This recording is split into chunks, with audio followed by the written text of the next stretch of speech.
Hello दोस्तों, welcome back to my YouTube channel. दोस्तों, Kuwait में एसी टेक्नीशियन के काम में आने के लिए काफ़ी सारे भाई मुझे इंस्टाग्राम पे और व्हाट्सएप पे मैसेज किए हुए थे कि भाई कुवैत में एसी टेक्नीशियन का काम कैसा है, कुवैत में एसी टेक्नीशियन का स्कोप है या नहीं है, कुवैत में एसी टेक्नीशियन में कितनी सैलरी मिलती है, ज़्यादा से ज़्यादा और कम से कम। तो दोस्तों देखो, मैं कुवैत में जॉब करता हूं और कुवैत से बहुत सारी वीडियो मैंने अपने चैनल पे डाला हुआ है। और मैं कोई एजेंट दलाल नहीं हूं, मैं ये वीज़ा वूजा का काम नहीं करता हूं। लेकिन काफ़ी सारे भाई ऐसे हैं जो मतलब कि मेरे गांव के हैं, जो जिनका मैंने ऑलरेडी अपने चैनल पे वीडियो डाला हुआ है एसी टेक्नीशियन का। तो वो सारे भाई लोग एसी टेक्नीशियन का काम करते हैं और कई सालों से कुवैत में जॉब कर रहे हैं। वो यहाँ तक कि 70 दिनार पे आए हुए थे, 70 केडी में आए हुए थे कुवैत में, मतलब कि हेल्पर में आए हुए थे। लेकिन आज वो एसी टेक्नीशियन फुल कारीगर हो गए हैं। तो एसी टेक्नीशियन में दोस्तों मैं बता दूं कि जहां तक सैलरी की बात है तो सैलरी दोस्तों सबसे ज़्यादा एसी टेक्नीशियन में ही सैलरी है। और जो स्कोप की बात मैं बताऊं कि कुवैत में एसी टेक्नीशियन का स्कोप है कि नहीं है, तो कुवैत में दोस्तों बता दूं कि साल के 12 महीना गर्मी बहुत ज़्यादा पड़ती है यहाँ पे, और साल के 12 महीना एसी का काम मतलब हमेशा चलते रहता है यहाँ पे। तो अगर आप कुवैत में एसी टेक्नीशियन के लिए आना चाहते हैं या कहीं पर वीज़ा अप्लाई करना चाहते हैं तो कैसे जो है आएंगे, इसका इंटरव्यू कैसे होता है, फेस टू फेस इंटरव्यू होता है या टेस्ट मार के आते हैं, तो ये दोनों चीज़ें मैं दोस्तों बता दूं। और मैं आपको पहले भी बता दिया हूं कि मैं मतलब कि एसी टेक्नीशियन नहीं हूं, मैं एक वेल्डर हूं, वेल्डिंग का काम करता हूं। लेकिन जो भी है, जो मुझे जानकारी है, जो हमारे गांव वाले हैं एसी का काम करते हैं, कुछ फैब्रिकेटर भी हैं, तो जो भी जानकारी मुझे रहता है वो वीडियो के माध्यम से आप लोगों के लिए मैं बनाते रहता हूं, ताकि जो भी हमारे तरह काम करने वाले भाई हैं, नए हैं, जो कुवैत में आना चाहते हैं, पैसा कमाना चाहते हैं जॉब करके, उनको कुछ ना कुछ इन्फॉर्मेशन मिले और वो जो है वीज़ा जो है अप्लाई करने में उनको आसानी हो और फ्रॉड ना हो उनके साथ में। इस टाइप का भी मैं वीडियो बनाते रहता हूँ। तो देखिए, कुवैत में अगर आप एसी टेक्नीशियन का काम जानते हैं और कुवैत में आने के लिए तैयार हैं तो आपको करना क्या है।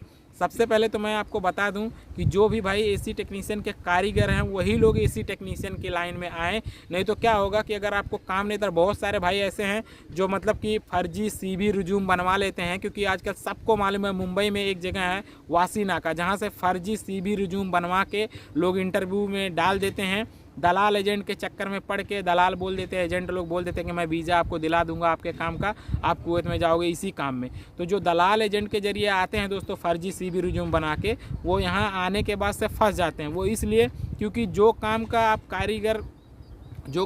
कारीगर के लिए डाले हो वो काम आपको आएगा नहीं। फर्जी तरीके से अगर आप आओगे तो मान के चलो आपके साथ कुछ भी हो सकता है। आपको इंडिया भी भेज सकते हैं, या हो सकता है आपका कपिल झाड़ू मारने के लिए लगा दे या मजरा में डाल दे, तो कुछ भी हो सकता है। तो एजेंट से आने वाले जितने भी लोग हैं एसी टेक्नीशियन में, वो सतर्क रहें थोड़ा। नहीं तो कुवैत में आने के बाद आपको वापस फिर इंडिया जाना पड़ेगा, नहीं तो फिर वापस ये मान के चलो सैलरी का लालच ज़्यादा दिखा के हेल्पर में आपको काम करना पड़ेगा। तो कुवैत में अगर एसी टेक्नीशियन में आपको आना है तो 2-3 चीज़ें हैं जो मैं बता रहा हूँ। सबसे पहले तो अगर आपको एसी के बारे में जानकारी है कि एसी मतलब किस तरह से वर्क करता है, किस तरह से अगर वो एसी ठंडा नहीं कर रहा है, कूलिंग नहीं कर रहा है, तो उसमें क्या प्रॉब्लम है, ये सारा चीज़ें अगर आप क्लाइंट इंटरव्यू में अगर 5 सवाल आपसे किया जाएगा, 5 सवालों में अगर आप 3 सवाल का जवाब दे लेते हैं तो ये मान के चलो आपका जॉब फिक्स है। लेकिन अगर 5 सवाल करेंगे, अगर आप एक भी सवाल का जवाब नहीं दे पाएंगे तो ये मान के चलो कि आपको वो रिजेक्ट कर देंगे। लेकिन रिजेक्ट कर देंगे तो इसका मतलब ये नहीं कि आप मतलब कि तैयारी नहीं करेंगे या फिर एक बार रिजेक्ट कर दिए तो आप डीमोटिवेट हो जाओ। भाई फर्स्ट टाइम में अगर आपको रिजेक्ट कर देते हैं तो डीमोटिवेट नहीं होने का, दोबारा फिर ट्राई करने का। लेकिन ये रहे कि जब आप एसी का काम जानते होंगे तो आप 5 सवाल वो करेंगे तो 1-2 सवाल का जवाब तो ज़रूर ही दे जाएंगे। तो ये मान के चलो जो 5 सवाल किया जाता है, कुछ 5 सवाल में अगर 5 सवाल के जवाब दे लेते हैं तो आपका जो इंटरव्यू होगा वो एक्सीलेंट हो जाएगा। और अगर आप सैलरी मान के चलो कि अगर 150 केडी 200 केडी ऐसा अगर लगाए हैं, तो अगर आप 5 सवाल के जवाब दे ले जाएंगे, अगर आप चाहते हैं कि मतलब मुझे और सैलरी मिलना चाहिए, तो आप बोलेंगे तो आपको सैलरी और भी बढ़ा के मिल सकता है। लेकिन जो सैलरी जो डिपेंड करता है दोस्तों, वो आपके इंटरव्यू पे, आपके काम के ऊपर ही डिपेंड करता है कि आप मतलब कितना हद तक एसी के बारे में जानकारी रखते हैं, कितना हद तक एसी का काम मतलब जानते हैं। क्योंकि इंटरव्यू में ही उन लोगों को मालूम पड़ जाता है, जब इंटरव्यू आपसे लिया जाएगा तो इंटरव्यू में ही आपसे मतलब पूछ के उनको मालूम पड़ जाएगा कि आप किस तरह का काम करते हैं और कितना हद तक आप एसी के बारे में जानते हैं। तो देखिए 2-3 तरीका है जो एसी का मतलब एसी टेक्नीशियन में जो आते हैं या एसी टेक्नीशियन में आने के लिए।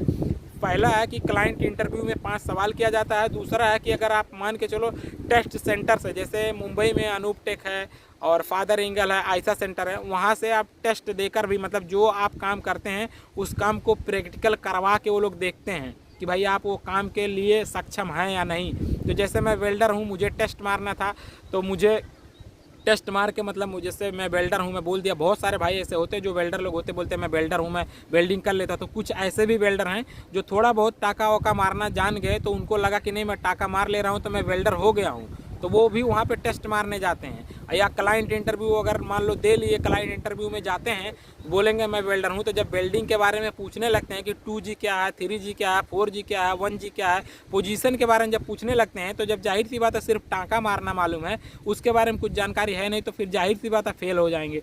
तो ऐसे कुछ लोग हैं जो फर्जी CV रिज्यूम बना के और उसके बाद इंटरव्यू में चले जाते हैं, बाद में फेल हो जाते हैं। तो इस तरह का नहीं है, जब आपको पूरी जानकारी है उस काम के बारे में तभी आप CV रिज्यूम डालो, नहीं तो सीधा टेस्ट मार के आओ। अगर टेस्ट मार के आते हो, टेस्ट देकर आते हो, अगर आपको वो काम आता है तो मान के चलो सैलरी आपको 150 से 200 दिनार मिल जाएगा। और दोस्तों कुवैत में मतलब मान के चलो सबसे अधिक गर्मी होती है, 50 से 55 डिग्री हो जाता है, गर्मियों में बहुत ज़्यादा हो जाता है। मुझे मालूम है, मैं अंगारा में पार्ट टाइम जॉब करने दूसरे कंपनी में जाया करता था। उस समय दोस्तों मैं 1 घंटे का 2 दिनार मुझे मिलता था, 2 घंटा मैं काम करता था, 4 दिनार मुझे पार्ट टाइम में मिलता था। लेकिन कुछ दूर मुझे पैदल जाना पड़ता, लेकिन इतना ज़्यादा गर्मी होता था दोस्तों, इतना ज़्यादा गर्मी होता था कि हालत ख़राब हो जाता गर्मी में। तो सबसे ज़्यादा जो स्कोप मैं बताऊँ कुवैत में दोस्तों, तो AC टेक्नीशियन का सबसे ज़्यादा स्कोप है। जो भी भाई AC टेक्नीशियन का काम करते हैं उनको अगर आना है तो मैं तो एक ही बात बोलूँगा कि मुंबई से आप वीज़ा अप्लाई करो। मुंबई में असाइनमेंट अबाउट टाइम का जो पेपर निकलता है उसमें आप देखो AC टेक्नीशियन के लिए ऑफिस का एड्रेस नंबर सब कुछ दिया रहता है। आप ऑफिस का एड्रेस नंबर निकालो और कॉल करके बात करो, और फ़ोन पे कोई काम मत कराओ, सीधा ऑफिस पे जाओ, ऑफिस में जाके विजिट करो, मिलो कब इंटरव्यू है क्या है। और दोस्तों एक बात मैं बता दूँ, जब भी आप किसी भी ऑफिस में जाओ, पैसे अगर कहीं पे भी पहले डिमांड हो रहा है तो पैसे पहले कहीं पे भी मत देना, इसलिए क्योंकि जो लोग पहले पैसे लेते हैं वो पक्का है कि आपके साथ फ्रॉड करेंगे। वीज़ा अप्लाई करने में पहले पैसा नहीं लगता है। दलाल एजेंट लोग क्या करते हैं, ये लोग पहले पैसा ले लेते हैं, 10,000 20,000 बोलेंगे दोगे तब हम वीज़ा अप्लाई करेंगे, और बाद में पता चलता है कि 6-6 महीना बीत जाता है, वीज़ा नहीं मिलता है। बाद में यही होगा, आप जब एकदम डीमोटिवेट हो जाएंगे, बोलेंगे भाई मेरा पैसा दो, तो बोलेगा 10,000 आपका प्रोसेस में चले गया, 10,000 आप ले लो। तो जो फर्जी लोग होते हैं वो पहले पैसा लेके इसी तरह का काम करते हैं। तो फर्जी लोगों से बिल्कुल दूर रहें।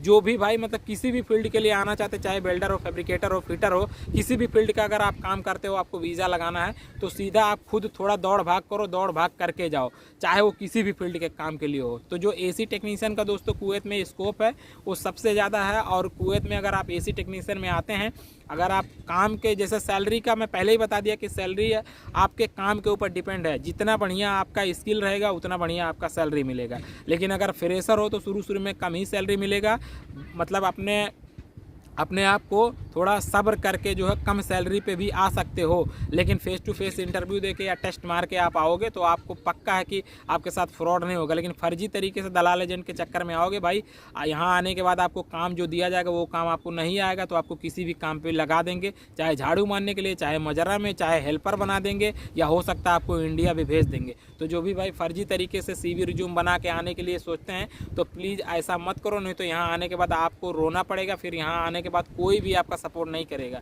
क्योंकि जाहिर सी बात है कंपनी सीधा हाथ खड़ा कर देगी, भाई जो काम के लिए तुम आए वो काम तुमको आता नहीं, तुमको इंडिया भेजेंगे, नहीं तो हेल्पर बना देंगे, हेल्पर में करना है करो, तो फिर आपके लिए दिक्कत हो जाएगा। तो सोच समझ के आओ। कुवैत में काफ़ी सारे भाई लोग परेशान रहते हैं कि यार मुझे कुवैत जाना है, कुवैत जाना है, कैसे क्या है। तो मैंने सारा कुछ वीडियो में ऑलरेडी बताया हुआ है, डाला हुआ है, वीडियो मेरे चैनल पे है, आप मेरे चैनल पे जाकर देख सकते हैं। बाकी जो भी आपको पूछना आप कमेंट करके पूछ सकते हैं, मैं आपके कमेंट का रिप्लाई कर दूंगा।